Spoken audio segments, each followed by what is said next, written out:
Thank you, everybody. With that, we'll get started.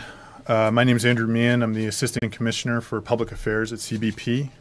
I appreciate everybody attending today's press conference. The purpose of today's press briefing is to provide an update on Operation Secure Line and the Department of Defense deployment at the southwest border.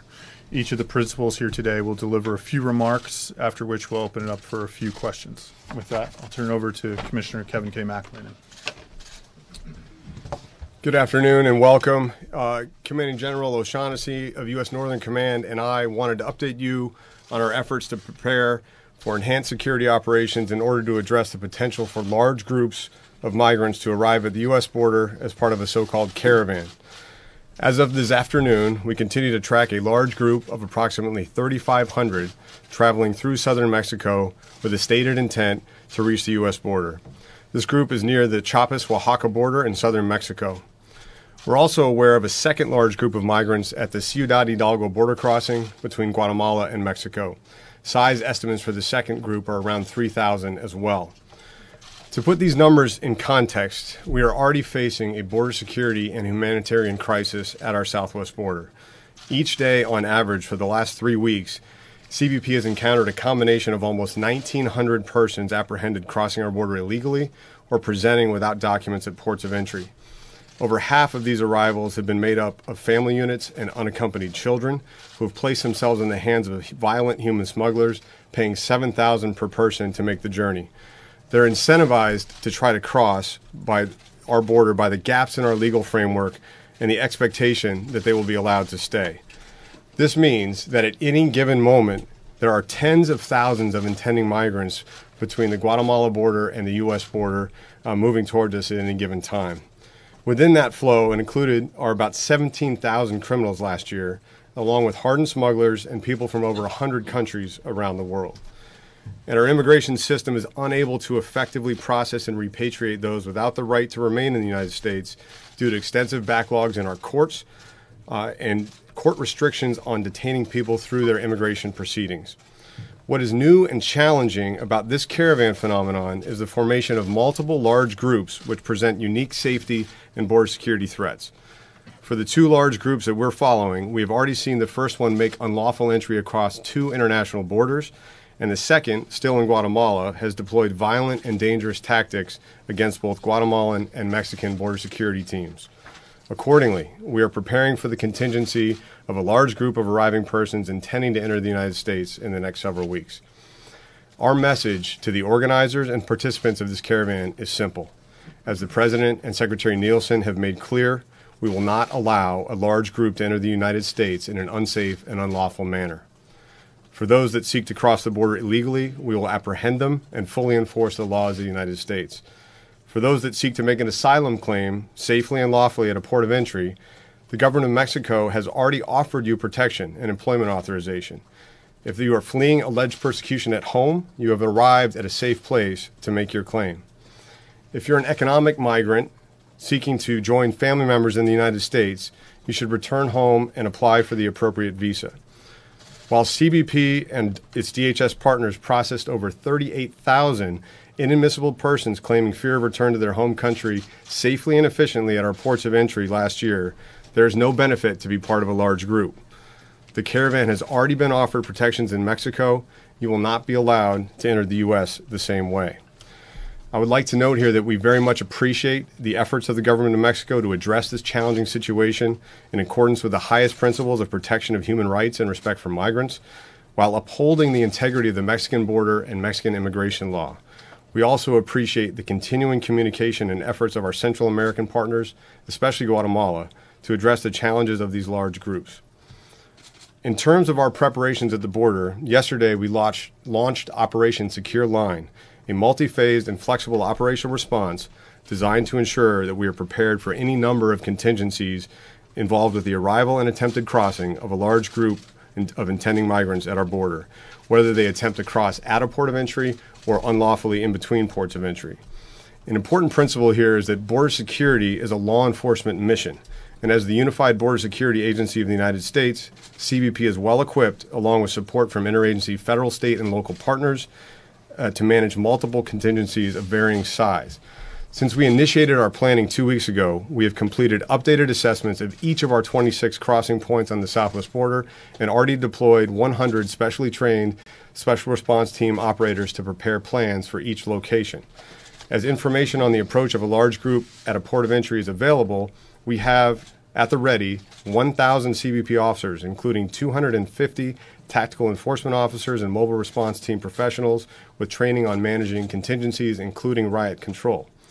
Between ports of entry, we have an additional 830 Border Patrol agents on standby ready to deploy, to include 140 Special Operations agents, 385 Mobile Response Team agents, and an additional 350 agents from unaffected sectors. These agents will be augmented and supported by over 24 CBP air assets for surveillance and mobile response, including 4 Blackhawks, 6 additional helicopters, as well as multiple fixed-wing assets and unmanned aerial systems. Due to the large size of the potential caravans that may arrive at the border, however, the Department of Homeland Security has further requested the support of the Department of Defense. This is in addition to the 2,000 National Guard personnel already augmenting operations under Operation Guardian support and making an impact in border security, supporting apprehensions and drug seizures since last year.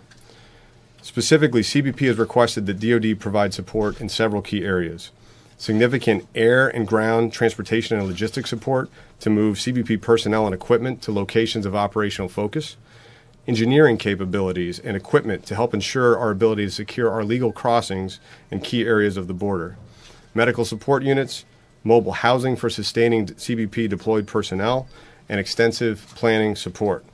I will turn it over to General O'Shaughnessy to detail DoD's robust response to our request for support in just a moment.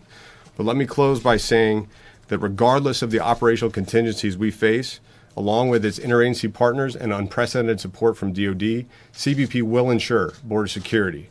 We will not allow a large group to enter the U.S. unlawfully. We will maintain lawful trade and travel to the greatest extent possible. We will act in accordance with the highest principles of law enforcement. We will treat intending migrants humanely and professionally at all times. And the safety of CBP personnel, especially our law enforcement personnel on the front lines, as well as the traveling public, will remain paramount. Thank you.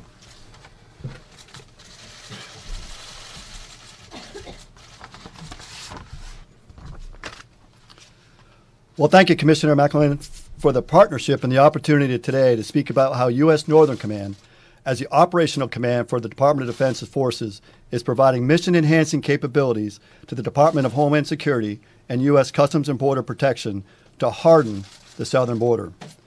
DoD has a long history of supporting DHS, and now, more than ever, U.S. Northern Command has a well-established relationship with the Department of Homeland Security. Examples include the recent support for Hurricane Michael, Hurricane Florence, our cybersecurity initiatives, and our critical infrastructure protection that we're doing with the Department of Homeland Security. Our mission of Homeland Defense is inextricably linked to the Department of Homeland Security's mission of Homeland Security. Operation Faithful Patriot, as we've named the military operation supporting CBP in hardening the southwest border, is the latest example of this critical partnership. In a macro sense, our concept of operations is to flow in our military assets with a priority to build up southern Texas, and then Arizona, and then California. We'll reinforce along priority points of entry so as to enhance CBP's ability to harden and secure the border. The specific request for assistance is for the active duty military to enhance the capacity and capabilities of CBP by providing robust military capabilities. Our first level of effort with CBP will be to harden the points of entry and address key gaps in areas around the points of entry. And here's a list of just some of the capability that we're bringing. First, the U.S. Army Corps of Engineers. They bring amazing expertise earned through years of experience under challenging conditions, including the current work of building the border wall. We're also bringing 3 highly experienced and capable combat engineering battalions with expertise in building temporary vehicle barriers, fencing, and are bringing them in with heavy equipment, which as we speak right now is line hauling towards Texas. We're bringing military planning teams that are already actively engaged with their CBP counterparts. We've integrated command and control capabilities. We're working with our aviation, engineering, medical, and logistic resources to bring them to bear. We're bringing 3 medium-lift helicopter companies in. These are aircraft equipped with the latest technology. They're enhanced with optics. They have MVGs. They have sensors that will allow them to operate at night and be able to provide assistance to bring our CBP personnel exactly where they need to be, regardless of the conditions. We'll be able to spot and identify groups and rapidly deploy CBP personnel where they're needed. The helicopters will ensure the CBP agents can arrive in the most austere locations. They can fast rope down if they need to. They can conduct and work their law enforcement activities. These aircraft will also ensure those agents needing medical assistance will be able to get that assistance when required. In addition, we're bringing military police units. We're bringing strategic airlift to bear. As we sit right now, we have 3 C-130s and a C-17 that is ready to deploy CBP personnel wherever they need to be at any time. We have deployable medical units. We have the logistical support. We have command posts. We're bringing again command posts so we can combine with CBP, and we have combined command posts where our operational commanders will be working side by side to integrate our efforts. And make no mistakes, as we sit right here today, we have about 800 soldiers that are on their way to Texas right now. They're coming from Fort Campbell. They're coming from Fort Knox. They're moving closer to the border. They're going to continue their training, and they're ready to deploy to be actually employed on the border. We're deploying aviation assets that can quickly transport our CBP personnel. But it isn't just the men and equipment and the soldiers that we're bringing. We've already brought critical material, and it's already in place. We have enough concertina wire to cover up to 22 miles already deployed, already to the border. We have additional concertina wire that we can string with over 150 miles available. Additionally, working at where the reinforcements are needed so we can get it exactly where CBP wants us to put it. By the end of this week, we will deploy over 5,200 soldiers to the southwest border. That is just the start of this operation. We'll continue to adjust the numbers and inform you of those, but please know that's in addition to the 2,092 that are already employed from our National Guard Operation Guardian support that's been so effective. And my final point I'd like to stress is that everything I've discussed here fully adheres to our current authorities and governed by law and policy. We know border security is national security, and the U.S. military will advance CBP's capability to harden the border. Department of Defense is already and will continue to provide support to CBP to secure the border. Thank you. With that, we'll open it up for a few questions. Tara? Thank you. General O'Shaughnessy, Tara Kopp with Military Times. A couple of questions, sir. First, why weren't National Guard forces used instead, since it's typically a state governor role to bring those troops to the border?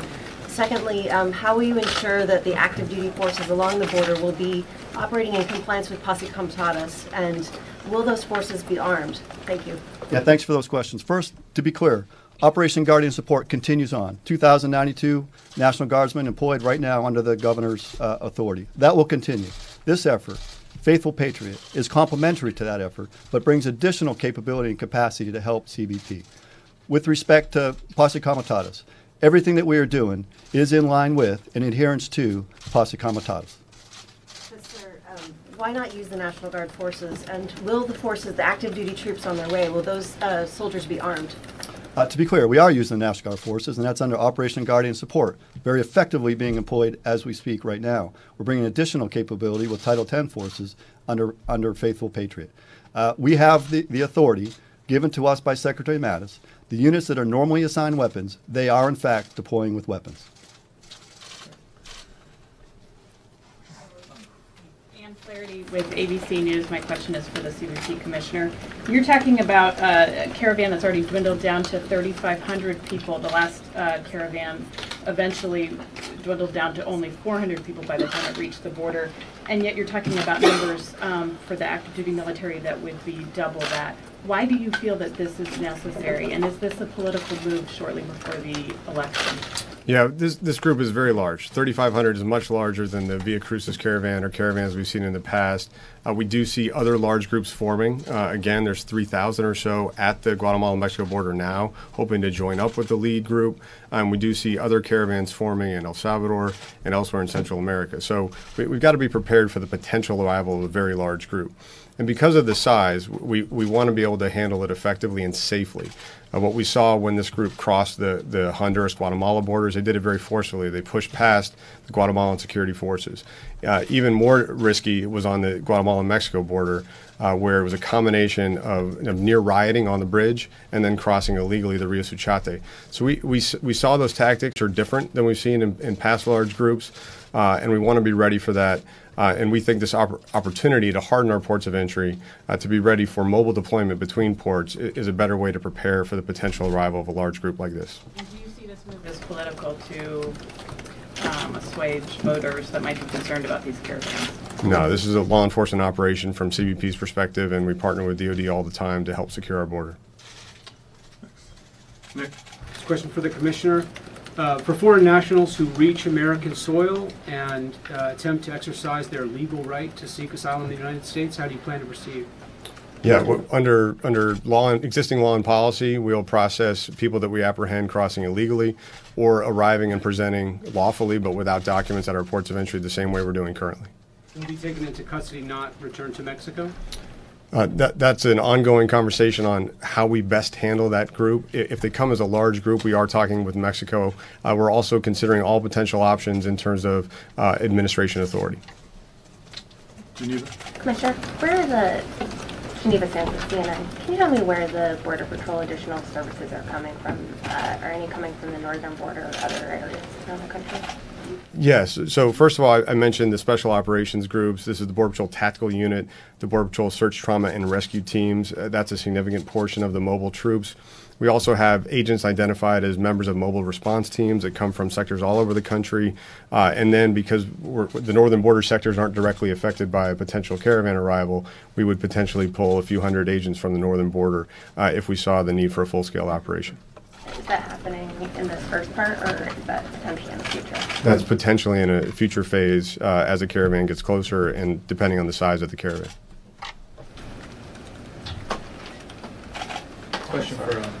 Question for General O'Shaughnessy. Would you say this is a national emergency, and how would you rate it on par with military efforts in Syria and Iraq, where potentially you could have more troops on the border than in those operations? I think the President has made it clear that border security is national security. That is the direction we've given. That's the direction that we're marching to. Our orders are very clear. We are engaged. We're here to support CBP, and we're going to secure the border. Okay, folks, we have time for a couple more questions. Sir? This is for the Commissioner. Two quick questions. First is, do you have a sense for how many additional miles of temporary fencing or vehicle barriers you need or are going to be done in this operation? And then second is the inspector, I think it was an Inspector General, not GAO, recently had a report on the previous caravan and said that the way that CBP handled funneling or preventing people from coming through the ports of entry actually sent them between the ports of entry. Any lessons learned from that you're going to do differently? So first of all, we've made a broad request for assistance, which is being responded to robustly, as General O'Shaughnessy outlined. We're going to use fortifications to help both at the ports of entry so we could manage the potential arrival of a large group trying to enter through a port of entry infrastructure, but also in the immediate areas around ports or other vulnerable areas of the border. So that's still being worked through with DoD and exactly what that structure would require, and it would be obviously dependent on which direction we see a group moving. Now, you can only process a certain number of people at a time, even if they're presenting lawfully. So we would want to work with the government of Mexico if this group does make it all the way to the border. And again, the President of Mexico has offered very generously protections, employment authorization, shelter, and status to this group in Mexico. So if you're really seeking asylum, you've reached a safe place and you've been given a generous offer by the first country that you've crossed into from Central America. So I think that's an important point to focus on. So we'd want to work with Mexico to manage that flow and ensure that people don't try to cross illegally. That is more dangerous. They generally have to engage with a smuggler, and it's even less orderly than a large group arriving. So that's what we're going to be focused on in partnership with our government of Mexico counterparts. Is there anything you've been able to do to actually change that incentive structure that existed last time? We're processing, I guess, throttling them through the ports of entry sent them the other direction? So I think that's questionable. We, as I noted in the outset, we processed 38,000 claims of fear of return to a home country at our ports of entry in the last fiscal year. That is far and away a new record. So we are providing access to asylum seekers at our ports of entry lawfully as directed. So I think that's an appropriate point to understand. Sure. Last question. Colleen? Hi, Colleen from excuse me, AP.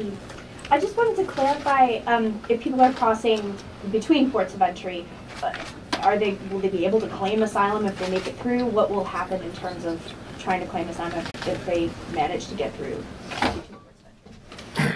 I think part of the goal is to deter people from trying to cross between ports of entry. We're going to have a substantial capability with CBP assets supported with extra mobility and capability with our DoD partners. So we don't want them to cross that way in the first place, and we will apply the full extent of our laws to those who do cross illegally. All right, everyone. Thank you very much. If you have any follow-up, we're happy to take for action after. Appreciate you taking the time today. Thank you. Thank you.